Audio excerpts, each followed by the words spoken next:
Okay, yeah. I personally have no idea what this channel is about, other than my current obsessions and thoughts.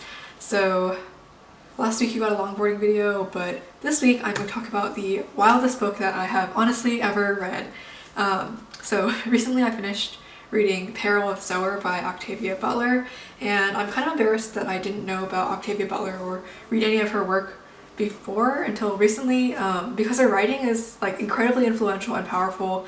So Peril of Sower was published in 1993, but starts out in the year 2024, where society has started to collapse due to the influence of climate change, growing inequality, corporate greed, and political inaction.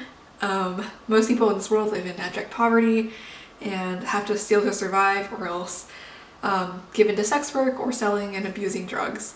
And those that do have some means lived in walled communities and are nearly like one disaster away from falling into poverty. Sounds familiar. The book reads like journal entries from the narrator, who is a 15-year-old black girl named Lauren Olamina with a condition that allows her to feel the physical pain of people she sees in pain, called hyperempathy.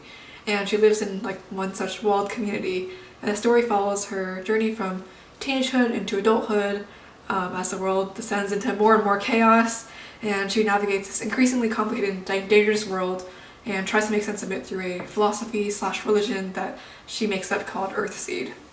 So reading this book in 2020/2021 now, I almost can't believe Butler wrote this book in the 90s. Her writing is like eerily prescient. So yeah, like sis really just saw into the future. So obviously Lauren's world is not literally our world, but a lot of societal issues in the story mirror our current discussions about like wages, livelihood, education, the role of politics, the influence of climate change, etc. So in fact, Butler herself described this story as an "if this goes on" brand of science fiction. In an essay published in 2000 by Essence magazine, called "A Few Rules for Predicting the Future," she writes that she wrote the story by looking around at the problems we're neglecting now and gave them like 30 years to become fully fledged disasters.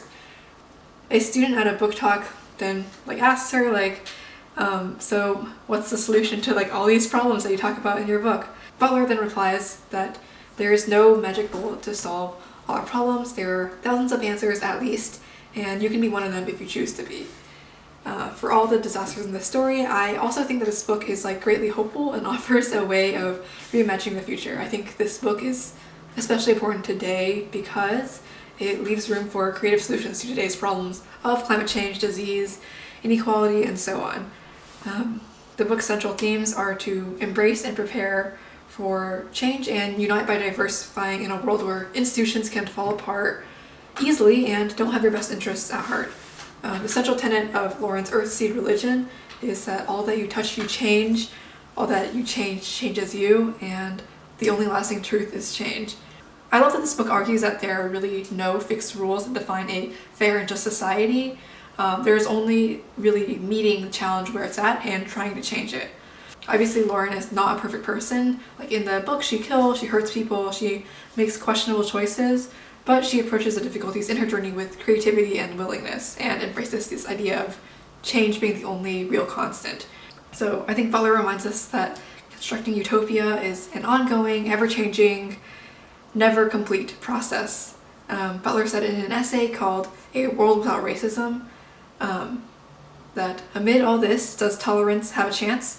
Only if we want it to. Only when we want it to. Tolerance, like any aspect of peace, is forever a work in progress, never completed, and if we're as intelligent as we would like to think we are, never abandoned.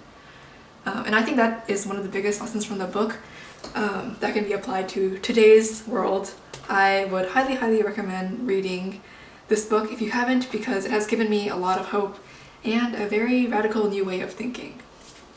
I've also included links in the description to really good crash course and TED Ed videos that talk about Octavia Butler and Peril Sower and the rest of her work, and it really inspired me to pick up this book and read it. If people have other book recommendations thinking about the future or where we're headed, let me know in the comments below, and if you're interested in seeing more content like this, maybe consider liking the video or subscribing. Anyway, thanks for watching and listening to me rant.